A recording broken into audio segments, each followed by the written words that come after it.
জুবায়েদ হোসেন একজন মেধাবী শিক্ষার্থী, স্বপ্নবান সংগঠক এবং বন্ধুদের কাছে পরিচিত ছিলেন একজন হাসিখুশি তরুণ হিসেবে। তার স্বপ্ন ছিল নিজের বিশ্ববিদ্যালয় ও দেশের শিক্ষা ব্যবস্থায় পরিবর্তন আনা।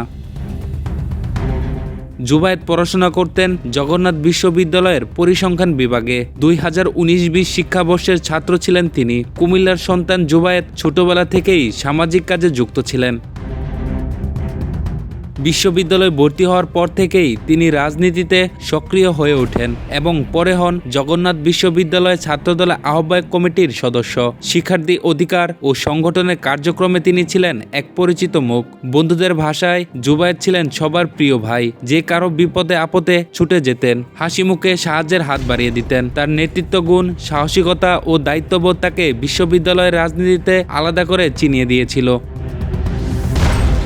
কিন্তু হঠাৎ করেই সেই প্রিয় মুখটি হারিয়ে যায়। গত বৃহস্পতিবার সন্ধ্যায় পুরান ঢাকায় আরমানি টোলায় তিনি পড়াতে গিয়েছিলেন। সেখানেই ঘটে যায় অপ্রত্যাশিত এক ঘটনা। দরজার সামনে তিনি রক্তাক্ত অবস্থায় পড়েছিলেন এবং পরে স্থানীয়রা দ্রুত তাকে হাসপাতালে নিয়ে যান। হাসপাতালে নেওয়ার পর চিকিৎসকরা জানান জুবায়েদ আর জীবিত নেই। এই খবরে বিশ্ববিদ্যালয়ে নেমে আসে শোকের ছায়া। সহপাঠী, শিক্ষক ও সংগঠনের নেতাকর্মীরা শোক প্রকাশ করেন এবং সবাই এক বাক্যে দাবি তোলেন এই ঘটনার সঠিক তদন্ত ও ন্যায্য বিচার চাই।